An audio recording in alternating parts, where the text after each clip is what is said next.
You're going to cut this No, one out. I You're won't. going to cut this one out. No way.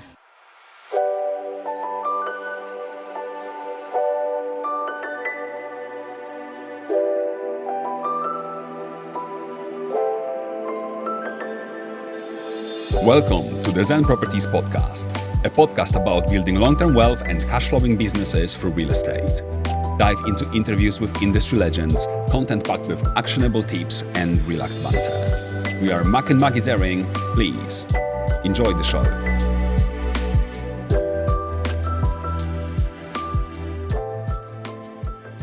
Hi guys, what's up? This is Mac from Zen Properties Podcast, and today I'm not alone. I'm joined by my amazing wife, Maggie. Hello, Maggie. Hi there. How are you doing? Well, I'm doing great today, thank you. Oh, fabulous. Great to hear that. Alrighty, so we will be talking today about the company basics, compliance basics, all the basic stuff that you need to know about, think about when you open up a new company, and especially in properties world. So let's crack on. But before we crack on, let me introduce my wife. So Maggie has around 20 years of professional experience. For the last 10 years, she focused mostly on expatriate taxes, whatever that means. She's also a master in business administration, finished her master's in Poland. How fabulous to spend several years doing your master's and not using your degree at all. Yeah. On top of that, she's ATT qualified, and that allows her to be head of our finances. So Maggie, welcome to the podcast. How do you feel being a co-host of Zen Properties Podcast? Well, I feel thrilled to be with you here today. Okay. So she already feels like a celebrity, I guess, even though it's the first episode. Alrighty, so Maggie, after this quick introduction, please tell us more about yourself, and most importantly, what is your favorite color? My colour. Well, I didn't expect that question to come on board. As you can guess, black is our favourite. Yeah, when pink make girls wink, then imagine what black make girls what? There is a secret to answer to that question. Alrighty, so on a more serious note, what is your favorite cuisine? Well, Italian, of course, right? Why? Authentic Italian. It has to be authentic. Which part of Italy? I would say Tuscany. Why? What do you like about Tuscany and food in Tuscany? Or do you talk about wine? Well, wine, of course. Sardinia as well, right? Our favorite location. But Tuscany has a big heart to it, right? And a big history. So I guess yeah. so. Are you a beer person or a wine person? I would say wine person. Yeah. Black or white? I would say a darker color. More towards red. Alrighty, so tell us more about your experience, your background, how you ended up in properties. What are you doing here? Right, so as you mentioned, my background is kind of began from HR, and I moved on to taxes. So I ended up working for years in this big corporation, gas and oil, and that's where I've gained most of my experience, expatriate tax, employment tax, and that's where I kind of got a feel of how to deal with HMRC as well. So if you do taxes, why do you work in accountancy in our company? Do you work in taxes or accountancy or both, or is it the same? It's not the same, it's completely different. As you know, taxes are very wide, and you can do tax, but you can do something very specific. So what I did in Chevron was very different to what we do here, because that's a business tax, specifically a limited company sort of area. And what I did was more on the sort of corporate level. So employment taxes are quite in-depth and detailed, and compliance can be quite complicated. So when you were working for your corporate environment still, when you were employed, you were still employing an accountant, or were you doing the accountancy yourself? Or you've done just taxes? Is it like, if I want to have legal help from a professional, do I seek tax advisor or an accountant, or both, or none? I would say you go for an accountant, right? Accountant. Well, it depends what kind of advice you need. But if you do need a VAT specialist advice, I would personally go for a VAT advice, right? Okay. Because not for like a general accountant, unless they do specialize. It really depends. So you kind of need to get your feel for it. But yeah, it depends on the experience, really. So if you need to have a VAT advice, you need to go to a VAT specialist. If you need to have like a corporate structure advice, you go for a tax advisor that specializes in property company structures. Exactly. If And you want to have a bookkeeping done for you, you probably look for a VA that is a little bit cheaper and just does the bookkeeping. That's and then on correct, top yeah. of that, you want to have an accountant that overlooks the entire process and tells you Exactly, yeah. where you need to have some advice from. Yeah, it's so rare these days to find someone who really covers all the bases. What makes you say that? Of course. Yeah, because you kind of want to have that confidence in you that you get the best advice possible. So from our experience, we do struggle to find someone who kind of specializes in all we need them to specialize in. So yeah, you do need your own accountant, but if you find a rare person who can really help you with everything, but by all means, They don't exist. You're lucky. Can I have a number? How many Yeah. accountants did we go for? We've gone through a few accountancy firms, and we're kind of settled on one, I would say. Are they For good? the time being. There is one person that hooked me up, and that's why I don't want to leave. But it's not really perfect just yet, but maybe we can work this through with them. So we'll see. But That one person is very good. But that's to be kind of absolutely honest, like so far we've been with 5 different accountancy companies. Yeah. I would say this is like a whole other subject. What to do, how to choose your own accountants, right? But it's the same for everyone, I guess, right? So all our friends in the industry, even like the dinosaurs that are doing it, like the properties business for like 20 years or more, they still struggle to find good accountants. So if you struggle to find good ones, you're not alone. They Exactly. probably don't exist. I would say this is like the hardest part. So before you, The hardest part is in my pants. That's too, but yeah. But this is like the most challenging aspects of it, and I guess when you feel really strong when it comes to building your business, you're like strong business focused person, and nothing scares you. And then the accountancy comes into play, and you're like, what the hell, right? Like, Yep. what the hell? Like, Yep. I don't have my brain capacity for that. So you kind of push that At onto... least you have a brain. At least that. But then you kind of push that onto your accountants, and then you often find that if you don't even have a high level of understanding, it gets you into trouble, right? Because at the end of the day, you sign all the papers, they have no accountability. That's the funny part, isn't yeah. it? So we've lost like £60,000 last year because of lack of proactiveness from our accountants, right? Correct. Yeah, Yeah, correct. so be careful. You need to know what you're doing. So start small and scale slowly is my recommendation. We scaled quite quickly and we were in a pickle more than once. I'm not sure if it's worth the stress. Yeah, so I feel like often we focus on our operations, and then we are growing so fast, the admin boring bit, the compliance doesn't have time to catch up. Yeah, it's always like on a mid-priority list. Exactly, and because you think like you're making really strong, like strategic decisions, and it's so important for your growth. But then you've got all that compliance shit in the background, and if you don't think, if you don't do it simultaneously, it can get you into trouble. Yeah, so that's where... give me like 3 pieces of advice for someone that is starting the business when it comes to accountancy, since we are like diving into this topic quite deep Right, okay, so first one, every move you make, check with your accountants whether you change shareholder structure, whether you buy something, because there's always going to be something that you have to file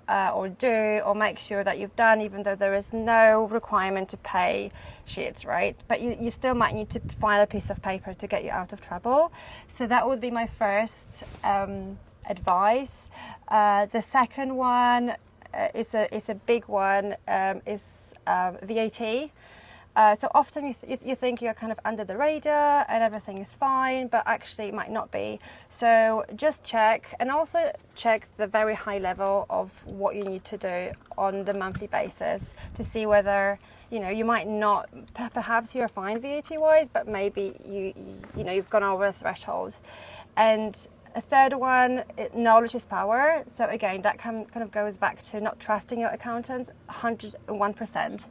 And getting yourself educated even though it's Well, not your area and you hate that shit, like Mac doesn't. Yeah, I don't like it. And even though you kind of like, I'm doing something completely different, you do your bit, I do my bit, but then you still need to have some level of understanding because it's your business and it's your money and it's your future.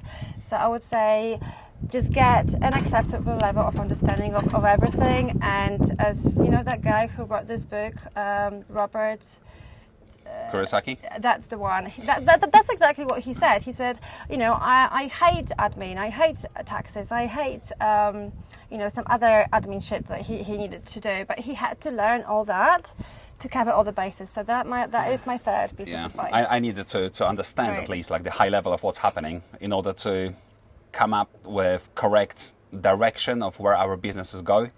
Otherwise, we just collapse, right? Because then kind of it's like a full circle, right? It goes back to all the reporting and to how your business is doing, but then the tax aspect and your you know, your financial reporting and everything else is kind of all interconnected. So you really need to understand that bit as well, even though it's Very boring good. as shit. Okay. So yeah, so that's where I come into place, right? Yeah, From but my experience. I just wanted to add, like, since I don't like the accountancy and tax and all that crap, and she thrills in it, it's great to have a partner like that, where I work more in the construction, more in like a design, architecture, and Maggie focuses more on like finances, compliance, company structures, and all the stuff that really I don't have any pleasure in taking part in. Yeah, so at least I can come and tell you, well, this is it, pros and cons, Yeah. decision. Yeah, that's right? our romantic talk over dinner. So now tell me, Maggie, why did you end up in the properties, and when did you do that?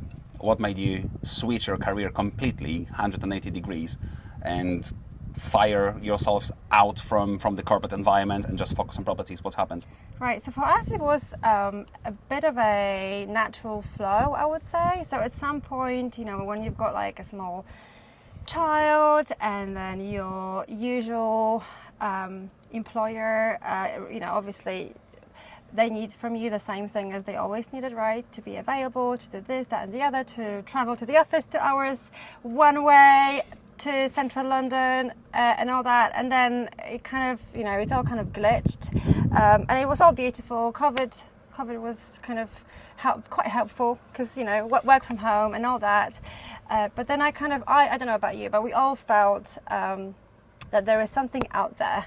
And funny enough, I used to see those like viral, you know, those short clips about like R2SA and property, and you got all these, you know, tax to education and that's called progressive property. And then the ginger guy, that's progressive property. And I honestly thought it was a scam or like some sort of, you know, it's borderline. I wasn't sure because it's all recorded like in a kind of a cheap way. But anyway, one evening I ended up, I was kind of going through YouTube. Anyway, so he meant to record the tax to education 1 hour marketing video. It was 8 p.m. Yeah. It was a webinar, but really it's to get more. It was about commercial conversions. More this trainees. This one was about commercial conversions. It was a free one, It was, right? yeah. A free value for money. And you ended up, I couldn't get it, obviously, 8 p.m. bedtime. I was just listening. Silly of me, I was listening to that shit, and I was like, "Oh my god! Like this guy's like purchasing offices. But you He's meant to purchasing just record it, and you ended up like listening to it. Yeah. He's And- purchasing banks and stuff, and he just like buys this commercial stuff cheap and converts it to flats, and then keeps them all or most of them and rents them out and have this flats for free. So Yeah. So after that, you were like, okay. yeah, let's dive into it a little bit We're deeper. doing it. So Yeah. that was the start, and that's how it all kind of clicked.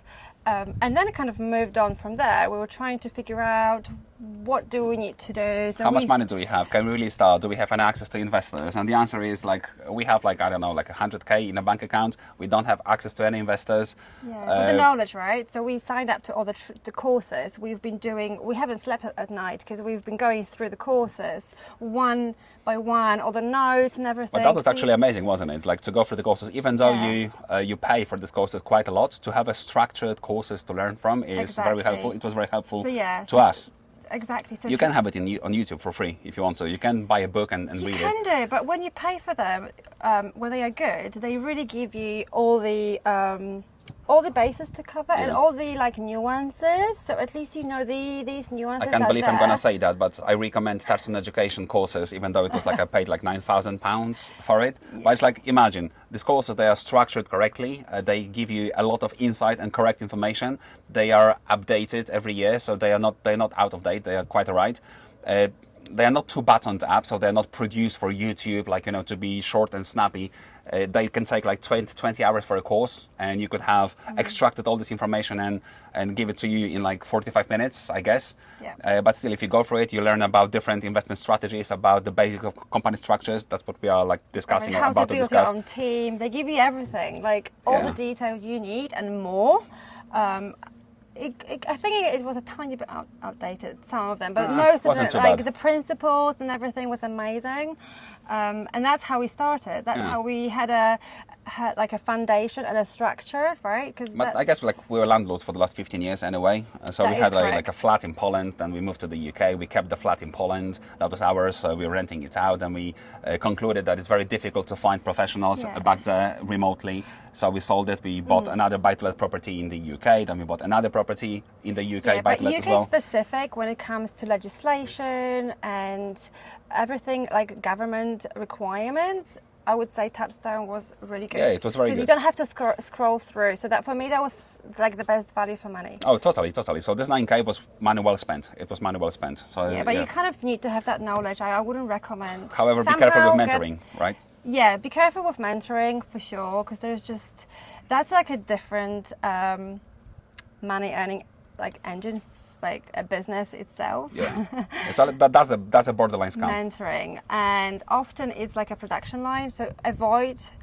production line and mentoring. But so we're like bashing Touchstone Education and Progressive Property or Samuel Leeds. They all suck dicks, to be honest, like big time. Okay, so don't enroll in their mentorship. Buy courses from them all. It's fine, but no mentorship. If you want to have mentorship, like use smaller guys, but big enough with tons of experience. Like the best mentorship, they don't even have mentorship programs, I don't think. They have like one-to-one consultancy. So start doing stuff. How do you find them, right? Go to XP Property. XP Property guys. Maybe podcast. Just go and look for podcasts. But like, look at these two guys, like Jack Jiggins and Ben Richards from XP. They're like genuinely amazing developers, and they charge 300 plus VAT as of today for one-to-one consultancy. Yeah, that's not for R2SA, right? Mostly. No, probably not for Rent2SA, but for buying, developing, conversions, all the acquisition stuff, business-related stuff. They are amazing. So my personal recommendation would be to go through the courses or YouTubes or books first to know what you don't know, to know what you want to focus on. And when you are equipped with that knowledge, like what you want to focus on really, start doing it slowly, small project, and then fill in the gaps with one-to-one consultancy if you need to. And that will be the fastest way to doing it, really. Yeah, and you don't have to pay like thousands of pounds to get access to them. I think they're really approachable and they're really friendly. And there are more people like this, but yeah, you are not alone out there. You can always ask for help, and this help doesn't have to cost you, your kidney, right? Yeah, correct. Okay. So the most important question now, since we are working together, do you enjoy working with your husband, and would you recommend working with your spouse or a partner? Always. Just to politically correct.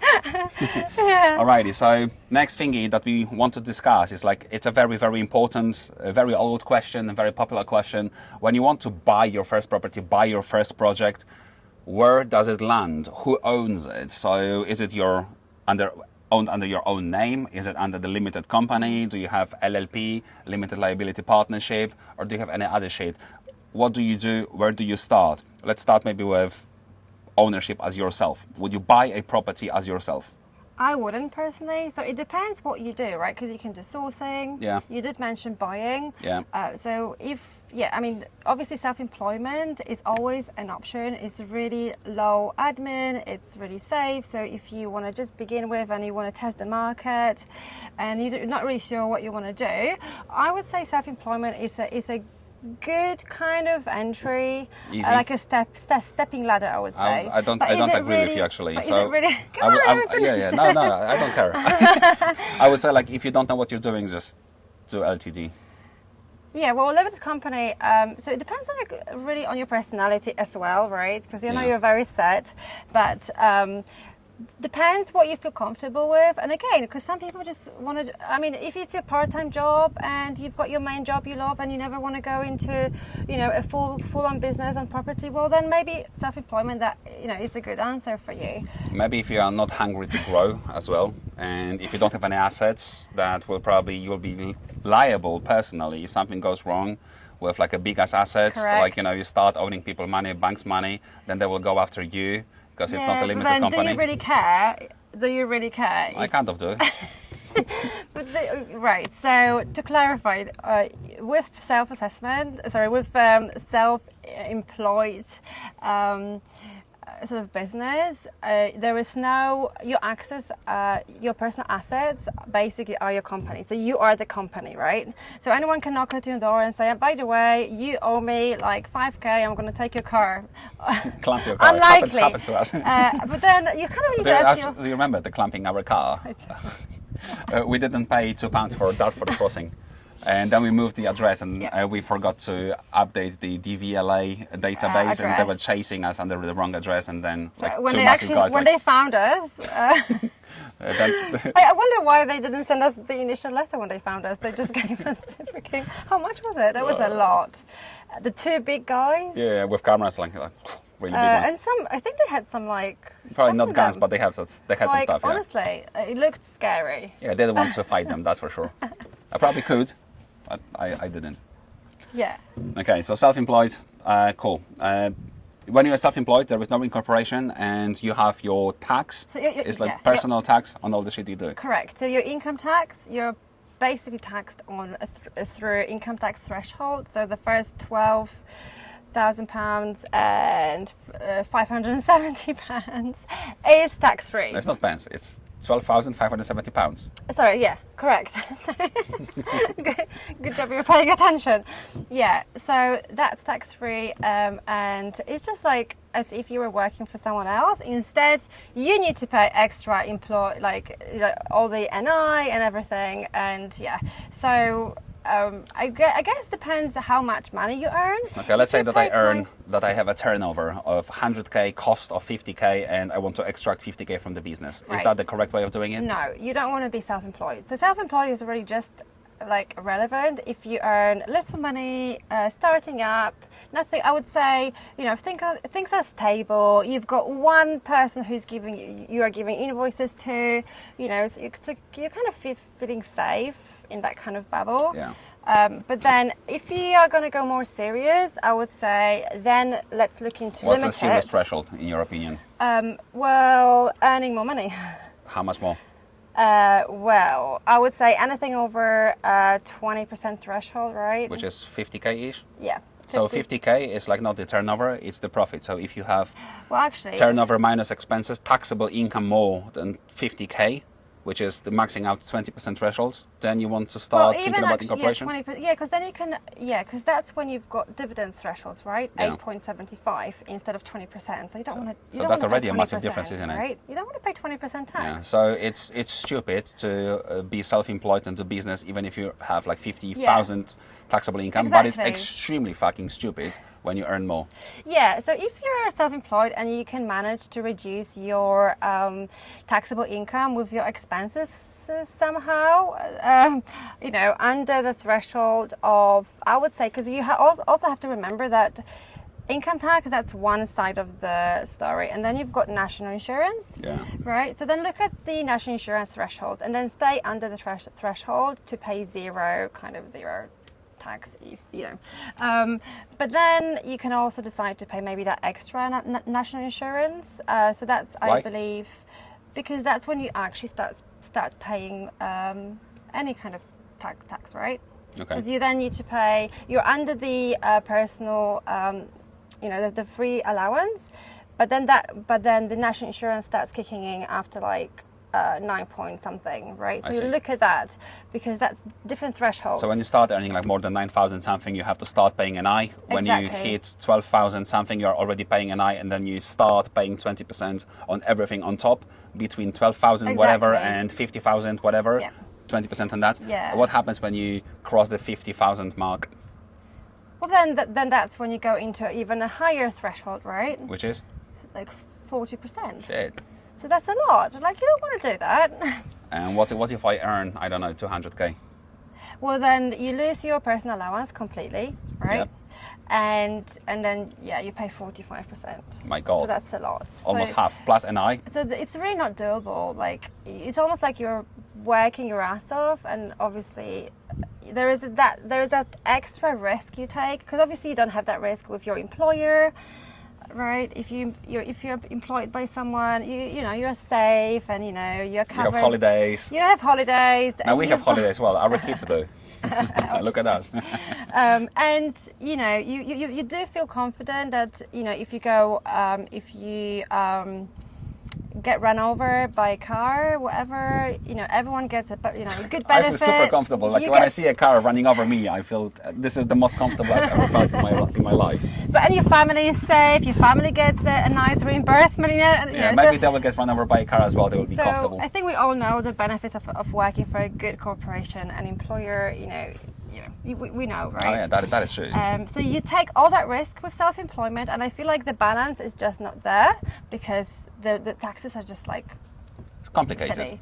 Yeah, it's all complicated. So I would just leave it. If you want to go more serious, then look at, do you want to go for a limited company, or do you want to go for a LLP? Limited liability partnership? So what's the difference? Like super high level, then we'll dive into LTD or LLP first, more Right. LTD later. Okay, so the super high level limited company, there is two types of taxes, right? For limited company, you pay corporation tax, and then the profits get distributed. And the key, when they're distributed, it's up to you whether you pay. Well, normally you would pay it through dividends, because that's cheaper. You can pay yourself a salary if you want to. Up to you. But then again, that goes back to income tax. Do you want to do that? You can pay yourself a little until, and below the 20% threshold, right? If you want to, or less, below the NI threshold, and then take out more in dividends. So that's a limited company. And then you've got an LLP. The big difference. I don't understand LLP at all. So the big difference is that you don't pay corporation tax at all, and your profits are distributed like between the shareholders. So, and anyone can be the person, or a corporation can be a shareholder, right? And the big difference is that you have to pay taxes when the money is earned, and you just can't reinvest the money into the business as you can do with limited company. Okay, so just to reiterate that, so I earned 100k, and I have to pay tax on all the taxable income from that 100k. If I didn't have any expenses, this entire 100k, I'm paying the tax on it. You still have expenses, but the big difference is that you have to, once a year, it's almost like filing your self-assessment, But right? I'm paying like full tax, so this is like my income. I have to pay tax, even though I'm not taking it out of my bank account. I still pay tax. So whether you take the money out or you don't, whatever you earn in LLP, you have to account for tax. You have to file the return, and you have to pay. So that doesn't make any fucking sense. Like if you want to reinvest your money, so I've earned £1 million and I pay like corporate tax in LTD. It kind of makes sense when you want to do a short project, you want to do a flip, you want to do a quick JV with someone just for this one project. So and also, setting up LLP is very less admin heavy, Okay. right? Is it? Apparently so. We don't have an LLP, but it should be a bit less admin heavy. Is LTD admin heavy to set it up? Well, I would say it's it's quite admin heavy. Well, we've done it so many times, so for me it's easy, obviously, because we've done it. Even I've done it. Even you've done it.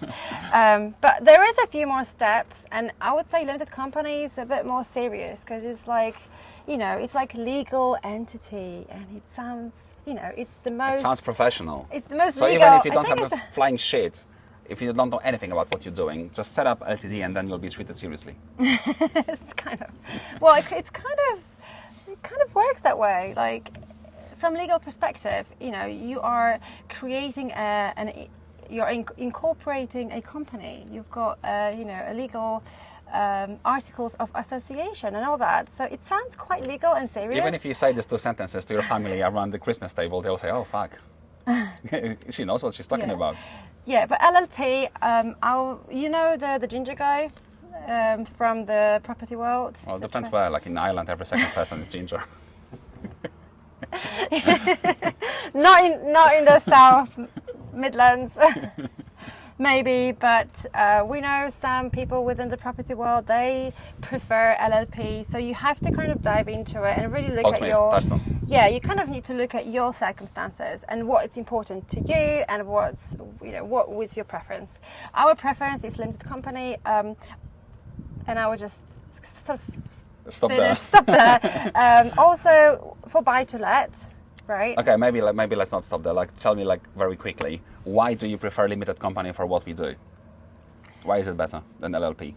I would say there is a lot more room for accounting for your expenses, right? There is a lot more in tax law. There is a lot, to account. So, for example, your salary is deducted before your taxable income, right? Yep. And then your expenses. Your business expenses, you can treat the holidays as your business trip. So of course, like we are in Poland for 2 months almost, this is the business trip. And we look for new properties to buy, right? Absolutely. We've got business meetings every day. Because you need to invite a lot of your business partners, because there's a lot of them. And then you pay for the dinner. And so on. Business expense. Yeah, and there's a lot more engines and solutions. We haven't looked into SaaS yet because that's quite complicated, but we've got it on our agenda. We've looked into it, but we haven't started implementing it. Yeah, we kind of need to get our foot in the door and get it done. But there is just a pension. So SaaS is a private pension where you are owning your pension and you are growing your pension without relying on anyone growing it for you. I wouldn't give my money to anyone to do anything with it. I've done it many times in my life and it's never given me any profit, really. It's stupid. Yeah, but some people like pensions. So, I love it. Yeah. So pension is deductible, right? Yeah. Another one, and there's plenty of it. So basically in limited company, when you combine having PAYE, so being employed by your company, having like some small salary to max out the threshold until you get to like how many % tax? I would say 20, well, on PAYE? Yeah. Well, I don't like to pay any tax. So PAYE is like a no tax, then you start taking dividends on everything on top that you want to extract from the company. Exactly. Then you start combining these two. This is like probably one of the most efficient ways of taking money out of your corporate bank account to your personal bank account for everything that you cannot treat as an expense for your company. That's exactly right. Oh my goodness, well done. I'm good. You're good. Yeah, so I would say this is like the way to go, especially if you think long term. And then obviously after I don't know how many years, we're going to be looking at inheritance tax, how we can pass on our wealth to our children for the least amount of tax possible. But from the outset, you kind of want to use that limited company to fund a tiny bit of your lifestyle as well, right? And then what you take out from the business is kind of a bare minimum, really, right? Because you don't want to 8.75% of dividends that then bounces back to like something ridiculous like 33%. It does? 33.75% it does. Yeah, over. Sure. That's a lot. Yeah, over like. But it's still less than 40. Less? Less, correct. 33.75 is less than 40 money. But when I think, because obviously I've been working in tax for a very long time, historically, those thresholds were a lot lower in the past, right? Who's to blame? Your government? So for me, when I was kind of surprised, right, when I said this, but yeah, for me, it's a lot. Yeah. Because historically, it was a lot more favourable. Things are not getting. So now it's more difficult to run a business when compared to 10 years ago. Correct. Yay. It was Happy a days. lot more beneficial and. Yeah. And that brings us back to the beginning of this discussion. Since it's way more difficult to run a business, taxes are higher, you have to be more streamlined, more buttoned up, more prepared, more educated, and minimize the risk everywhere where you can. Because 10 years ago, in growing market, you could afford to make some fuck-ups, and by the time you're done with your project, the growth of the value of your finished product, your GDV, would still go up so high that would pay for your fuck-ups, and in today's market it wouldn't. So Correct. You just need to be careful, right? Yeah. By educating yourself, you're just minimizing the risk and experience and one-to-ones. Correct, yeah. And having a good support team and a good accountant, unless No you've such really... thing. Unless you and obviously just be there and also be mindful of what's going on yourself, because no one is going to look after your business like the way I will you look after do. your business, honey. No, but that is true. Like, and because you can't just put a trust in someone to always remember about things. You kind of need to be on a ball there. Like, no one is gonna, like, it's not their money, it's not their risk they're taking. Like, you have to just just do it yourself, basically. So true. Right? Okay, so the quick conclusion is, if you're serious on growing, and if you're a normal person, typically LTD is the way forward. Sometimes LLP for flexibility for short-term projects, but typically it will be in LTD. Correct. So I have decided that let's do it. I want to grow my business. I want to start my business. I want to open up my limited company. What do? Do I go online and pay someone to do it? Do I do it myself? What are the high-ish level steps? Well, I would say it's up to you. It's so easy. You did it, right? You did next. If I can do it, everyone can do it, right? Everyone can do it. But if you're not admin savvy at all, I would say ask the accountant. It How much is depends it? on your budget. Setting up the company, I don't even know because we've never done it. But depending on the accountant, like some accountants, they just like charge like 200 quid to set up the company. Then you've got more expensive guys.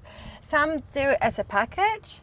I don't like packages because there's just so many things you can do yourself. But then if you want to leverage and you just don't want to do it, if you've got good cash flow, by all means, just do it. But it all adds up in my view. True, right? so true. And you get so many quick videos online. It's just so easy. So this I would process, say it's easy. Maybe it's not easy it is for quite everyone. simple, especially with ChatGPT now. It's got list every single step for you to how to set up a new company. And so obviously, when you go into the question, when you do something and you're not sure, you're not going to do something blindly.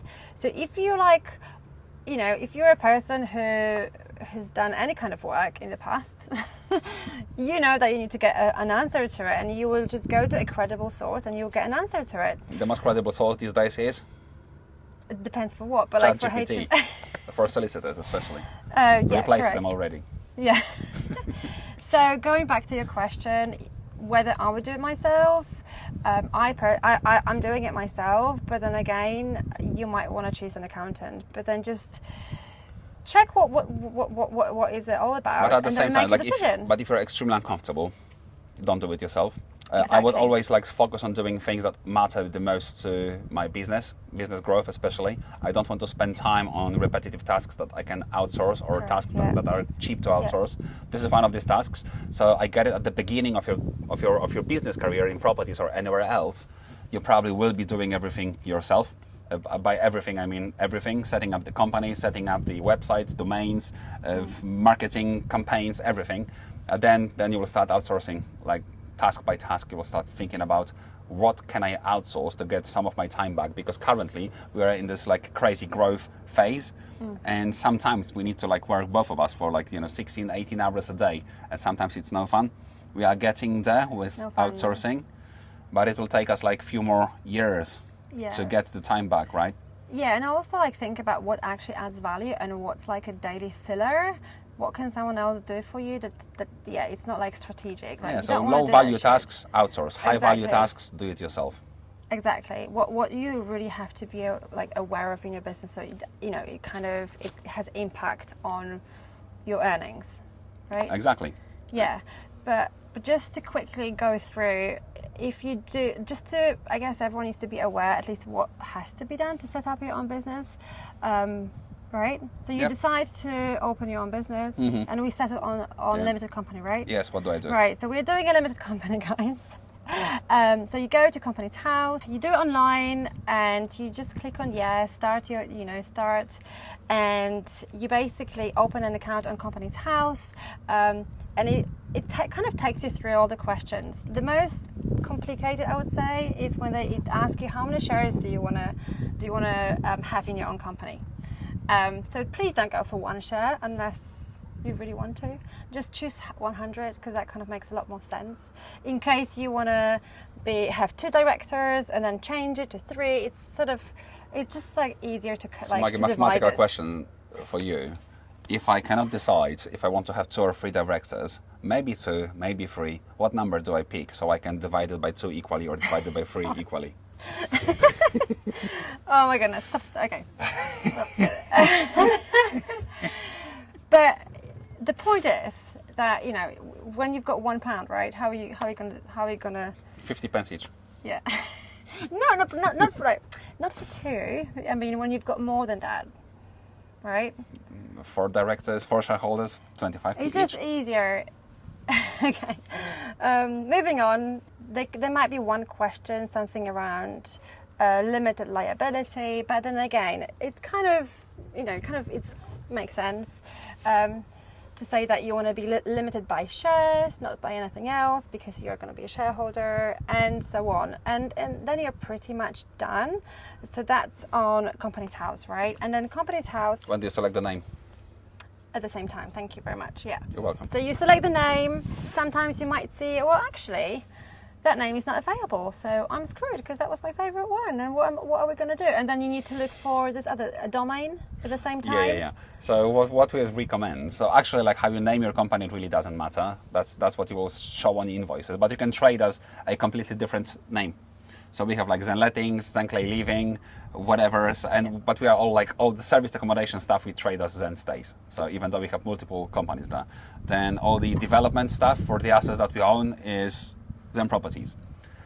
And also like the company's names, they're like Zen Propco 1 with, oh my God. It's easy to change and quick to change, by the way. Yeah. But we got used to it. But now we get creative, right? So the next company, we might name it like in a JV, we might name it like Zen Clay Living Chilling. just for a piece take. Because why not? You can trade as anything. But also like when you think about your company name, in the ideal world, have the company name the same as your domain name. By domain, I mean like, www.zenstays.uk. If that's available, fine. Register Zen Stays LTD or Limited, that's your choice. Or it's like LTD or Limited. There was something else. There was LTD with no dot at the end, LTD with a dot at the end. I didn't even realize that was the case, because you kind of do it, you're on the autopilot when you do it. Yeah. So there's a dot, one is without a dot. It doesn't really matter. Limited, as in one word. Yeah, it doesn't matter. So on. Yeah, but domain is very important because you will be building your brand around it, and then think about what looks good in a logo. So I would say the more unique and shorter, the better. So go to, Google and check if the company name is registered. If it is, don't worry. Check about the domain, check about the positioning in Google results. When you do like Zen Stays, we have some competition, like some students' accommodation somewhere, but they're so small, we can outgrow them quite quickly and easily. So that's the thinking behind it. Now with Zen Properties, there's also like a few companies around the world named Zen Properties, but in the UK there isn't, and we've settled on the name, and it's like nice and short, and it says like, we are super Zen, as you can tell. And then Properties, yes, we do properties and stays, service accommodation, properties, own assets. It kind of makes sense, and it's still quite short and sweet. Yeah. Okay, so now we have... We can change it. We can still change it at some point. Of course you can. So you've set the company on Companies House. What's next? So you get a certificate of incorporation, and that's a really important document. So you have to keep it because that's your legal document, and you get a company number that you need, right? So keep it because you're going to be using it later a lot. All the time. And you get the authentication code via post. So there's a lot of letters you're going to be getting. Authentication code is for web filing, and that's for HMRC. So when you go on Companies House, you create your company. At the same time, your Companies House account is being created, and that's your way, that's your go-to place to check your filing deadlines, right? Always you log in and check it, right? Your filings for your company or your accountant is going to be doing, but it's good for you to know them as well, I would say, just in case your accountants are going to forget. There are quite a few deadlines, right? So that's one thing. And then at the same time, the Companies House are somehow connected with HMRC system. What does HMRC mean? What is it? Human resources. You're going to cut this one out. No, I know, I won't. 100% it stays.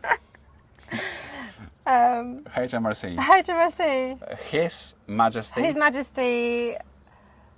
Revenue and Customs. There we go. You're going to cut this one out. I You're won't. going to cut this one out. No way. Yes, you will. No. Okay. Yes. So Company's House is linked to HMRC web filing. So web filing is used to just mainly for your taxes and for your corporation tax returns and all that, right? So then at the same time your web filing account is being created, you get all your loggings, and you also get a unique tax identifier, UTR. Unique tax reference, that you always need to put on, so HMRC can link your business with your tax account, basically. Okay, so the summary. So you're set up, right? Yeah. So you've got that, and you also need to.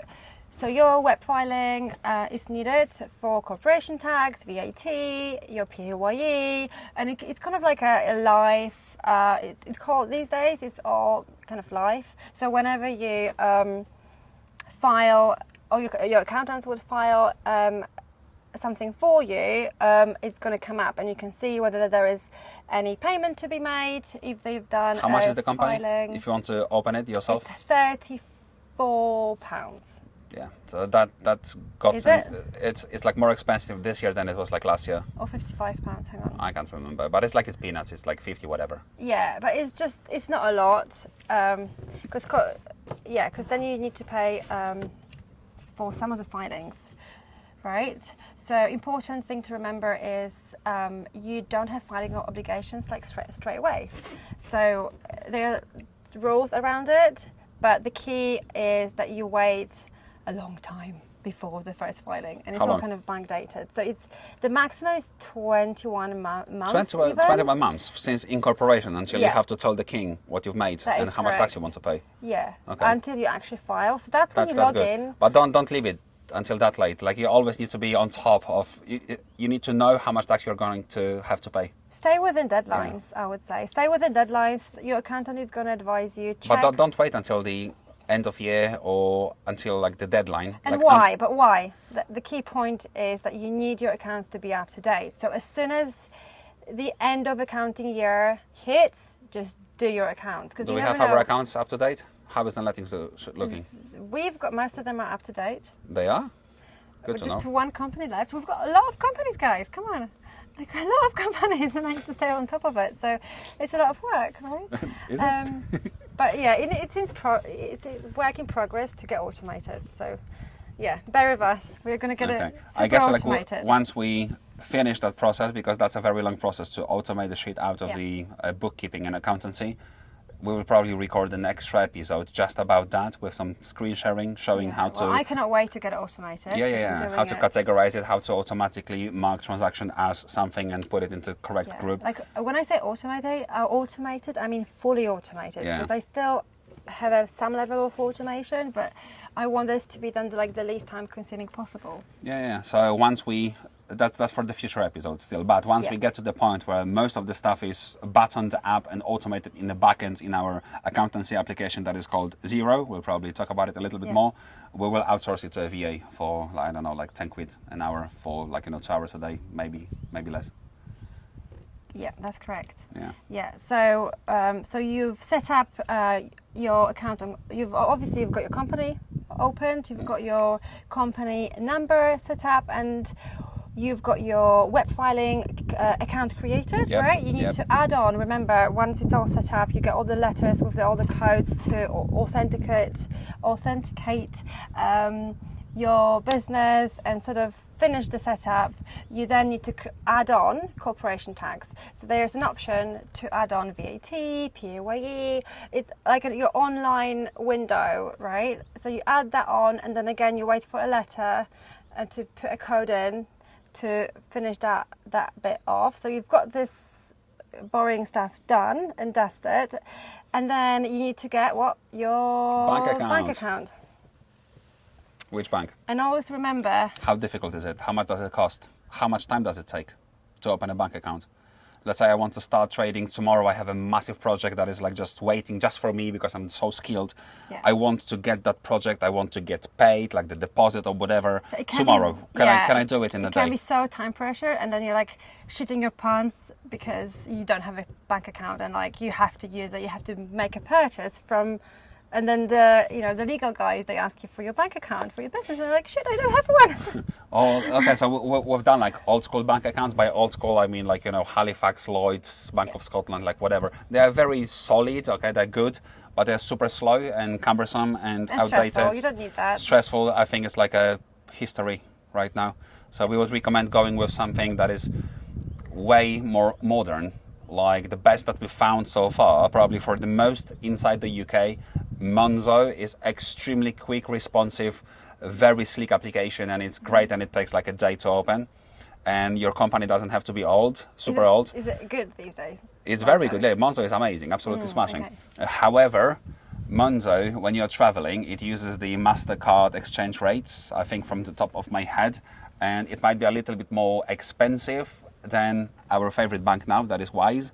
So Wise, it has pots of money in every single country in the world, or most countries in the world. When you travel, you can use your pounds account and buy your ice cream, and your exchange rate will be lower generally than in most like high street banks, including Monzo.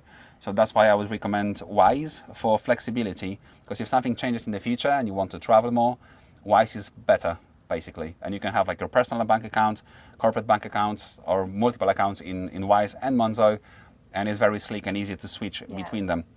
The only limitation with Wise currently is we cannot have a shared joint account. That's a bit of a faff. Yeah, it's coming apparently, but we don't know when. Yeah. So Monzo or Wise, we did try. Do you remember in the past we did try Revolut? Revolut was also good. It's very similar to Wise. But then we've had a bit of a blockage because they kept asking us. I felt like we are and Starling, I think you're. Was it Starling? Starling. Yeah, I felt like I'm like speaking to like Indian call center. We were not somewhere. thrilled with the quality of customer service. And they kept asking about the same thing, and some stupid piece of document, we couldn't open it. It was very time pressured. I don't recommend it.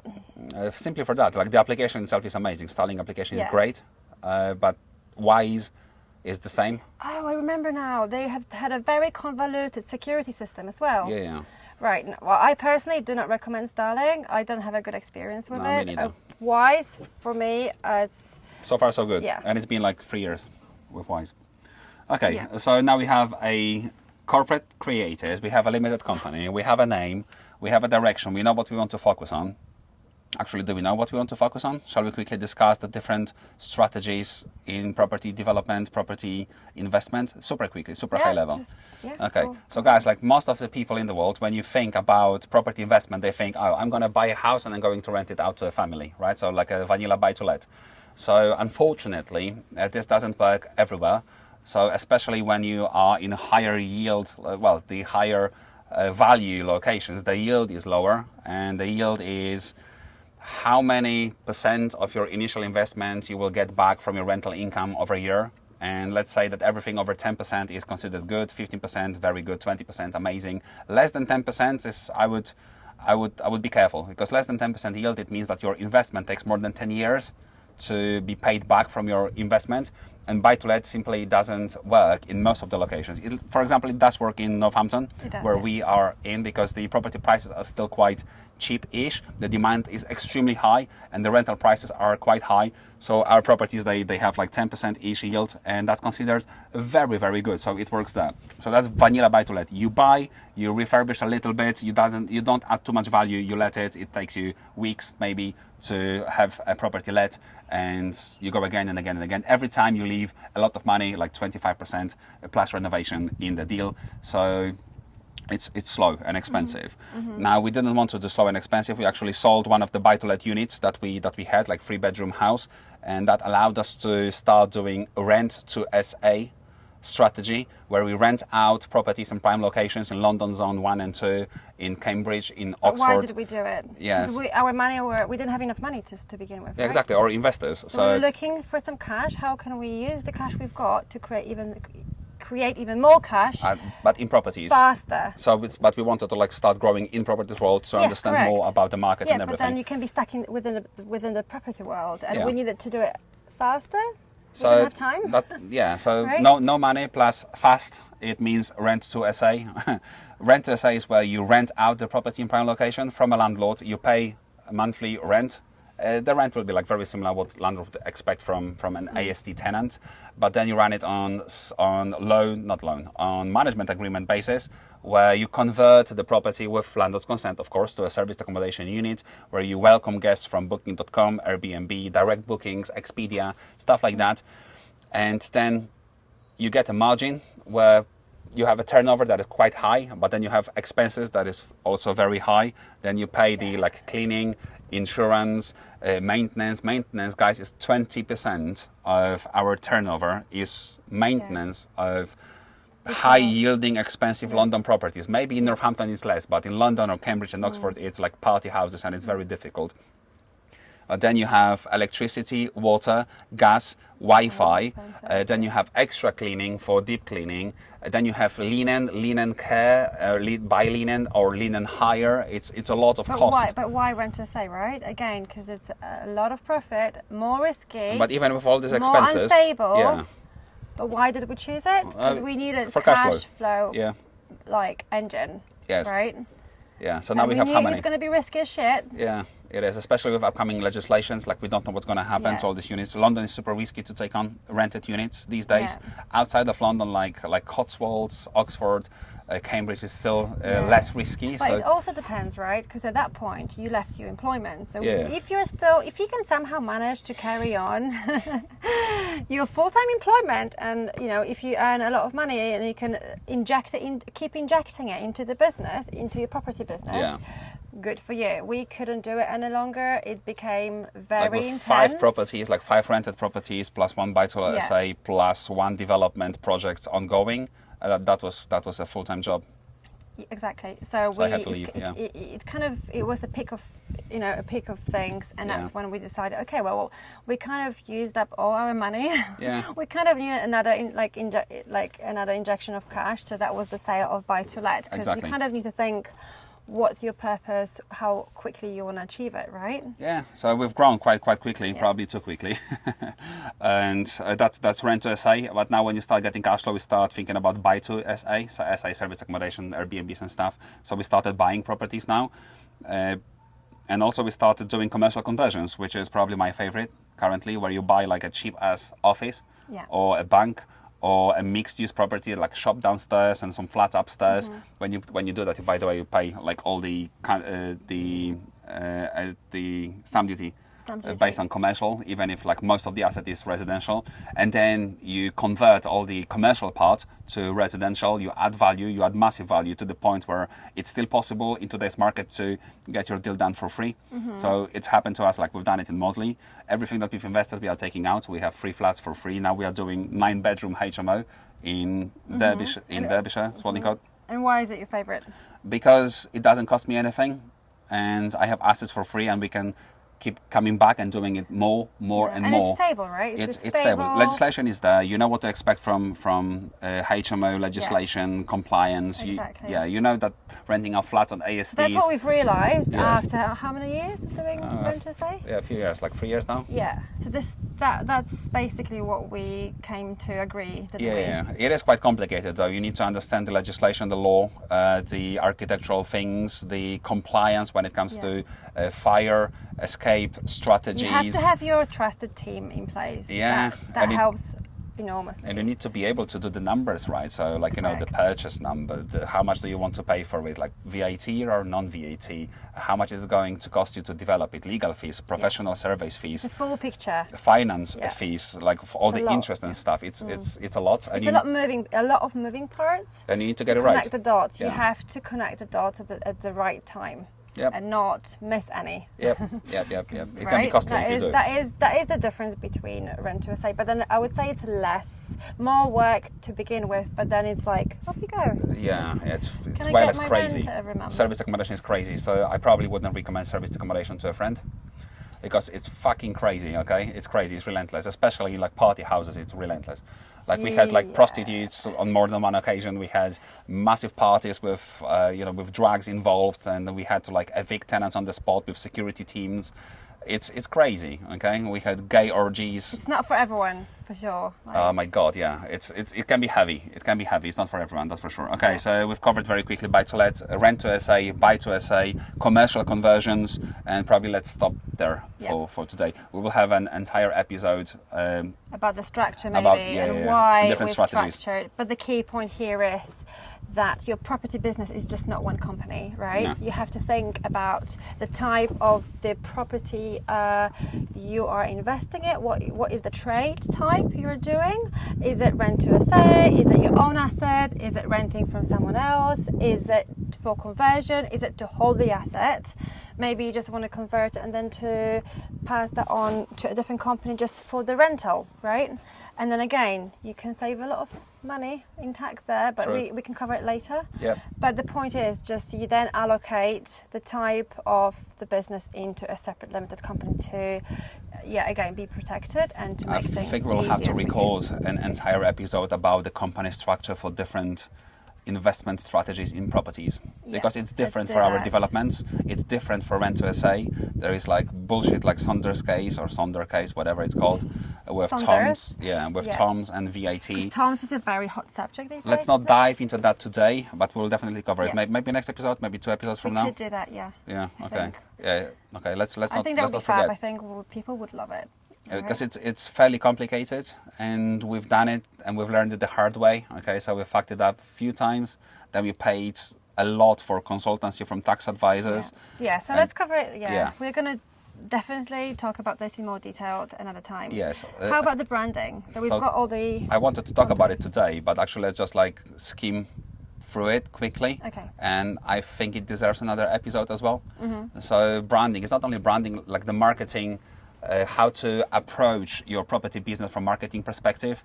I'm quite lucky to be working for an amazing company called Ookla, like, speed test and shit, like Ekahau, the best Wi-Fi tools in the market, that's for sure.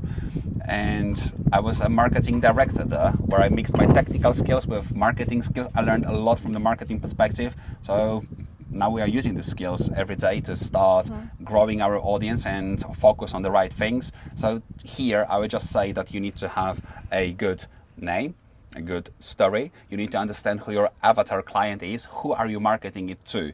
Who is your customer? So you cannot be like too vague. You have to be specific. So our customers are spoiled teens from Saudi Arabia, right? That can pay a lot for serviced accommodation in central London that is packed with amenities. It's maybe for Chinese people traveling to the UK that are loaded with money and that they want to have fun while exploring the beautiful city. It's definitely not for contractors, okay? Because it's way too expensive. We are twice as expensive as the most expensive SA next door, okay? So you need to understand who your client is. In development, our client, we have 2 types of clients. First, we have investors. It's very important for us. So we've realized very quickly. So it doesn't matter how much you earn, you will be short when it comes to money. Mm-hmm. So I was on a very high salary, and it doesn't matter. The salary doesn't matter.